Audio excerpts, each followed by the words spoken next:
بسم اللہ الرحمن الرحیم۔ ہجر کی شب میں قید کرے یا صبح وصال میں رکھے، مولا تیری ہے مرضی تو جس حال میں رکھے۔ دیکھنے اور سننے والے تمام ناظرین کو دل کی گہرائیوں سے سلام عرض کرتا ہوں۔ پھر جب وہ اس کے پاس آئے تو ان کو مبارک جگہ میں وادی کے دائیں طرف ایک درخت سے آواز دی گئی، اے موسیٰ میں اللہ ہوں، میں تمام جہانوں کا پروردگار۔ جتنا خوبصورت رتبہ اتنا ہی خوبصورت انداز پیشکش۔ یہ ہمارے رب کی پاکی بیان ہو رہی ہے کہ کیسے کیسے انداز اپنا کر وہ اپنے خاص بندوں کو نبوت عطا فرماتے ہیں۔ آج کا ہمارا موضوع حضرت موسیٰ علیہ السلام کی مصر واپسی، ان کا نبوت پر فائز ہونا، پھر اللہ تعالیٰ سے ان کو دیکھنے کی فرمائش کرنا اور کوہ طور پر اللہ کی ہیبت کے اثرات، ان سب کی تفصیل کی جانب بڑھتے ہیں۔ کوہ طور کو کئی مذاہب میں بہت خاص اہمیت حاصل ہے۔ مصر کے وادی سینا میں موجود کوہ طور ہی وہ پہاڑ ہے جہاں پر اللہ تبارک و تعالیٰ نے اپنی تجلی دکھائی۔ کوہ طور کو جبل موسیٰ بھی کہا جاتا ہے۔ اللہ تعالیٰ کے نور کے سبب یہ پہاڑ اس ہیبت کو برداشت نہ کر سکا اور جل کر اس پہاڑ کی سخت چٹان چھوٹی چھوٹی ٹکڑیوں میں ٹوٹ گئیں۔ یہ اللہ کی تجلی کا نتیجہ ہے کہ یہ پہاڑ بالکل بے آب ہو گیا۔ اس پہاڑ پر کسی قسم کی کوئی نباتات نہیں اگتی، نہ ہی یہاں پر پانی موجود ہے۔ یہ وہ مقام ہے جس کی چوٹی پر حضرت موسیٰ علیہ السلام کو اللہ تعالیٰ سے ہم کلام ہونے کا شرف حاصل ہوا۔ کوہ طور کے بارے میں چند حقائق اور بھی ہیں جو کہ اسے دیگر پہاڑوں سے بالکل منفرد کر دیتے ہیں۔ کوہ طور دنیا کا وہ واحد مقام ہے جہاں اللہ تبارک و تعالیٰ بذات خود اپنے بندے سے ہم کلام ہوئے۔ اسی مقام پر اللہ تعالیٰ نے اپنی پہلی کتاب تورات نازل فرمائی۔ اسی مقام پر سے اللہ تعالیٰ نے معاشرتی قوانین نافذ فرمائے۔ اسی جگہ سے نماز فجر کا آغاز کیا گیا اور اعتکاف کی سنت واجب ہوئی۔ کوہ طور کی ایک خاصیت یہ بھی ہے کہ یہاں ایک وقت میں 3 مختلف مذاہب کے لوگ مسلمان، ہندو اور یہودی عبادت کرتے ہیں۔ کوہ طور کے اگر مل وقوع کی بات کی جائے تو یہ دنیا کا وہ واحد پہاڑ ہے جو کہ ایک ہی دن میں 2 قسم کے درجہ حرارت یکساں تبدیل کرتا ہے۔ دن کے وقت میں یہ مقام ناقابل برداشت حد تک گرم ہوتا ہے اور رات کے وقت میں بے حد ٹھنڈا، جس کا درجہ حرارت -ڈگری سینٹی گریڈ سے -10 تک ہو سکتا ہے۔ یہی وجہ ہے کہ زائرین اس پہاڑ کی زیارت کا سفر رات میں طے کرتے ہیں۔ لیکن ایسا کرنے کی ایک اور وجہ یہ بھی کہہ لیں کہ حضرت موسیٰ علیہ السلام رات کے وقت یعنی آدھی رات کو اس پہاڑ پر جاتے اور صبح فجر کی نماز کی ادائیگی کے بعد واپس تشریف لایا کرتے۔ مزید اس پہاڑ کی خوبصورتی میں ایک اور اہم پہلو شامل ہے اور وہ یہ کہ یہ پہاڑ ایک ہی دن میں 3 مختلف قسم کے رنگ تبدیل کرتا ہے۔ یہ رات کے وقت سیاہ، صبح کے وقت سرخ اور دن میں خاکی یا ہلکا سرمئی دکھائی دیتا ہے۔ کوہ طور کی اہمیت کا مطالعہ ہمیں اس بات میں روشناس کرواتا ہے کہ اللہ کے نزدیک اس مقام کی کتنی اہمیت ہے، کیونکہ یہ دنیا کا وہ واحد مقام ہے جس کی اللہ تعالیٰ نے سب سے پہلے قسم کھائی تھی، اور اسی مقام پر اللہ تعالیٰ نے بنی اسرائیل کے 40 افراد کو موت دے کر دوبارہ زندہ کیا تھا۔ مزید اس خاص مقام میں سب سے زیادہ انبیاء کرام نے عبادت گزاری کی۔ نبوت پر فائز ہو جانے کے بعد حضرت موسیٰ علیہ السلام نے اسی وادی سینا میں اپنے قبیلے کو آباد کیا۔ آپ علیہ السلام روز اس پہاڑ پر اللہ کی عبادت کی غرض سے تشریف لے جایا کرتے۔ حضرت موسیٰ علیہ السلام کو اللہ تعالیٰ کے لاڈلے نبی ہونے کا شرف حاصل ہے۔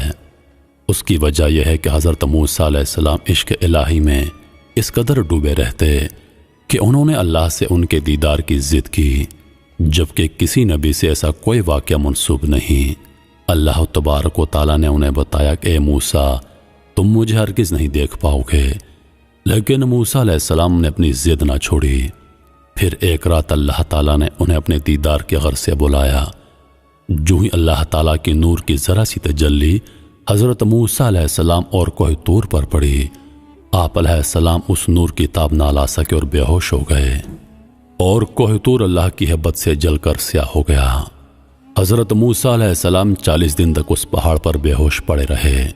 اللہ تبارک و تعالیٰ کی تجلی کا حضرت موسیٰ علیہ السلام پر یہ اثر ہوا کہ آپ کی نگاہ بے حد تیز ہو گئی۔ کہ اندھیری رات میں بھی 30 میل دور چونٹی کی مسافت کو ملاحظہ فرما لیتے۔ خود آپ علیہ السلام کے چہرہ مبارک پر اس تجلی کا یہ عالم تھا کہ آپ کا چہرہ بے حد نورانی ہو گیا، کوئی بھی شخص آپ علیہ السلام کو دیکھنے کی تاب نہ لا سکتا۔ اس مقام پر اللہ تبارک و تعالیٰ نے اپنے پیارے نبی حضرت موسیٰ علیہ السلام کو نبوت سے نوازا، جس کا قرآن پاک میں بیشتر مقامات پر تذکرہ آیا ہے۔ اور چونکہ قرآن کریم اللہ تعالیٰ کا کلام ہے اور اس واقعے کو جس انداز میں اللہ تبارک و تعالیٰ بیان فرما رہے ہیں اس کو پڑھ کر بخوبی اندازہ لگایا جا سکتا ہے کہ اللہ تعالیٰ خود بھی اس واقعے سے کس قدر محفوظ ہوئے ہیں۔ یہ واقعہ خود اللہ تعالیٰ نے بڑے اہتمام کے ساتھ قرآن پاک میں بیشتر مقامات پر بیان فرمایا ہے۔ اس واقعے کی خاص بات یہ ہے کہ اس انداز سے اس سے پہلے اور نہ بعد میں کسی اور پیغمبر پر وحی کا نزول ہوا۔ یہاں پر اس پہلی وحی کی بات کی جا رہی ہے جس میں اللہ تعالیٰ اپنے پیغمبروں کو نبوت عطا فرماتے ہیں۔ ہزاروں پیغمبر حضرت موسیٰ علیہ السلام سے پہلے گزرے اور ان کے بعد بھی لاتعداد پیغمبران اسلام اس دنیا فانی میں تشریف فرما ہوئے، اور ان سب پر وحی کا نزول حضرت جبریل علیہ السلام کے ذریعے ہوا۔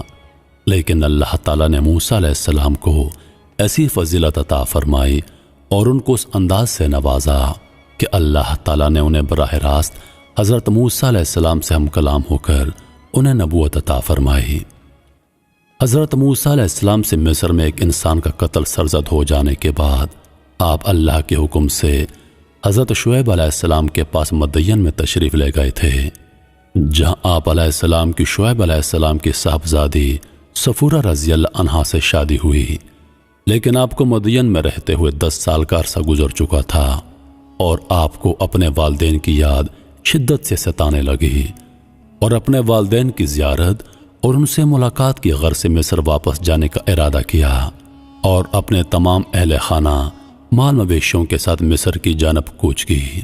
سفر بہت طویل تھا اور ان دنوں موسم بھی بہت سرد تھا۔ اسی سرد موسم میں طویل سفر میں کئی دن اور کئی راتیں گزر گئیں۔ آپ علیہ السلام کے قافلے کا گزر مصر کے قریب وادی سینا سے ہو رہا تھا۔ یہ رات بہت سرد تھی۔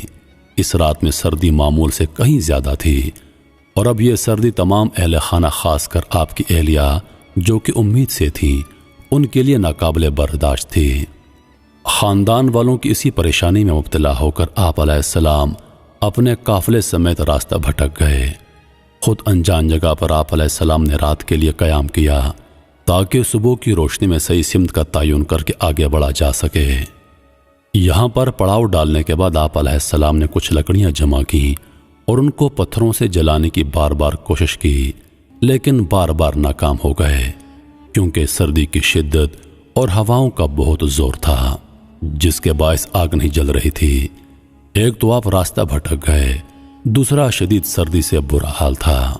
ابھی آپ علیہ السلام اسی کشمکش سے دوچار تھے کہ انہیں اپنے دائیں جانب دور سے آگ جلتی ہوئی دکھائی دی۔ کوہ طور جو اس وقت آپ علیہ السلام کے دائیں جانب تھا، یہ آگ اسی پر سے جلی ہوئی دکھائی دے رہی تھی۔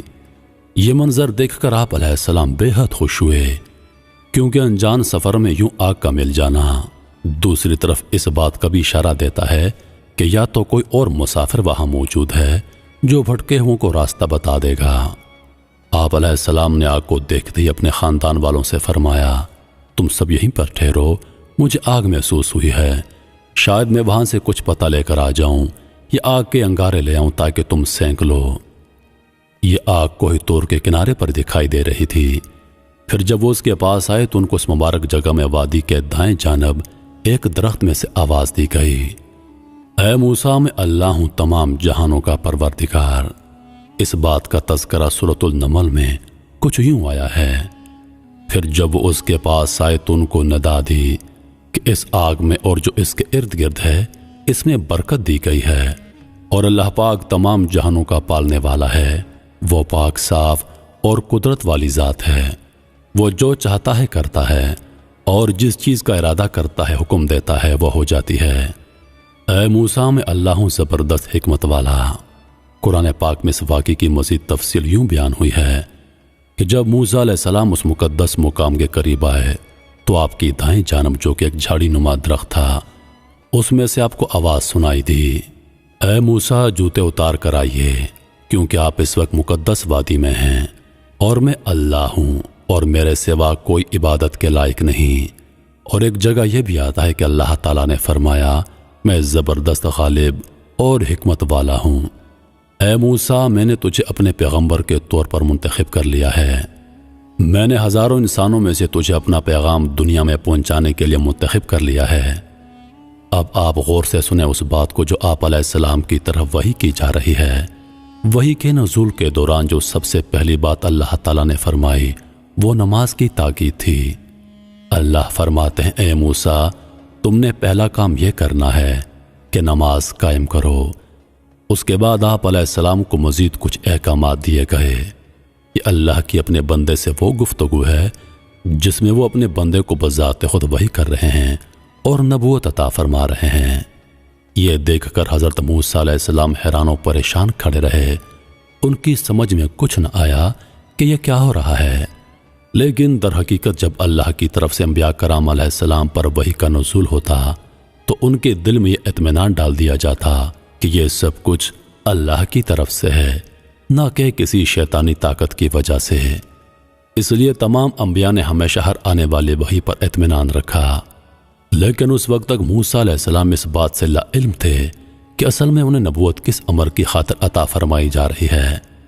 لیکن اس سے قبل کہ اللہ تعالیٰ انہیں کوئی حکم فرماتے، اللہ تعالیٰ نے انہیں اپنی قدرت کے کچھ کرشمات دکھا دیے۔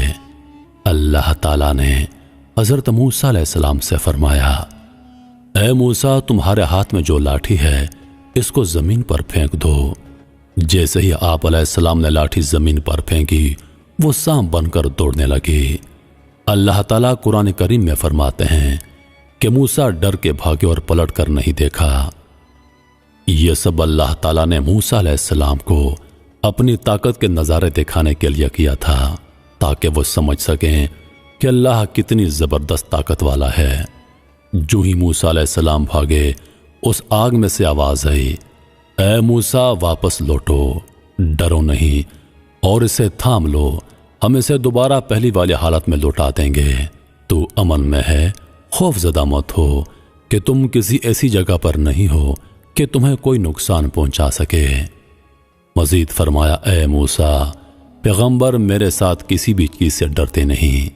یہ سن کر موسیٰ علیہ السلام واپس پلٹے اور ہمت کر کے اس سانپ کو اپنے ہاتھ میں تھام لیا۔ جو ہی آپ علیہ السلام نے ایسا کیا وہ سانپ واپس لاٹھی بن گیا۔ اس کے بعد اللہ تعالیٰ دوبارہ حضرت موسیٰ علیہ السلام سے مخاطب ہوئے اور فرمایا اب اپنے ہاتھ کو اپنی قمیض میں ڈال دو۔ موسیٰ علیہ السلام نے اللہ کے حکم کے مطابق اپنا ہاتھ گریبان میں ڈال کر باہر نکالا تو وہ سورج کی طرح چمکنے لگا۔ اللہ نے فرمایا اے موسیٰ یہ تیرے لیے تیرے رب کی طرف سے 2 معجزے ہیں۔ حضرت موسیٰ علیہ السلام نے اللہ تعالیٰ سے سوال کیا یا رب میرے لیے کیا حکم ہے؟ اللہ پاک نے فرمایا اے موسیٰ اب تم فرعون کی طرف جاؤ۔ حضرت موسیٰ علیہ السلام گھبرائے اور فرمایا اے اللہ میں نے تو وہاں ایک انسان کا قتل کر دیا ہے، اگر میں واپس جاؤں گا تو فرعون مجھے مار دے گا، اور میری زبان میں تھوڑی سی توتلی ہے، میں اچھے سے خطاب نہیں کر سکتا۔ یا اللہ میرا بھائی ہارون ہے، اس کی زبان بھی صحیح ہے، آپ اسے بھیج دیں۔ اللہ تعالیٰ فرماتے ہیں ہرگز نہیں۔ اس سے پہلے حضرت موسیٰ علیہ السلام نے اللہ تعالیٰ سے عرض کی تھی کہ وہ ہارون علیہ السلام کو پیغمبر بنا لیں کیونکہ وہ شفاف گوئی سے قاصر تھے۔ اللہ تعالیٰ نے فرمایا میں نے آپ کو چنا ہے، یہ معجزات بھی آپ کے لیے ہیں، لیکن چونکہ موسیٰ علیہ السلام کو اپنی گویائی کے مسئلے سے سخت پریشانی محسوس ہو رہی تھی، لہذا آپ علیہ السلام نے اللہ تعالیٰ سے گزارش کی کہ میرے بھائی کو میرا شریک بنا دیں۔ اللہ ایک کے بجائے 2 ہوں گے تو تیری کبریائی اور زیادہ بیان کریں گے۔ فرعون کے محل میں آپ کی کبریائی بیان کرنا آسان نہیں، لہذا 1 کے بجائے 2 ہوں گے تو تیری بڑائی زیادہ بیان کریں گے اور تیرا ذکر کثرت سے کریں گے۔ اللہ فرماتے ہیں ہم نے موسیٰ علیہ السلام کی حاجت کو بھی پورا کر دیا اور اس کے ساتھ اس کے بھائی کو پیغمبر بنا دیا، اور اس طرح آپ علیہ السلام کے ساتھ آپ کے بھائی ہارون علیہ السلام کو بھی پیغمبر بنا دیا گیا تاکہ وہ موسیٰ علیہ السلام کے نائب بن جائیں۔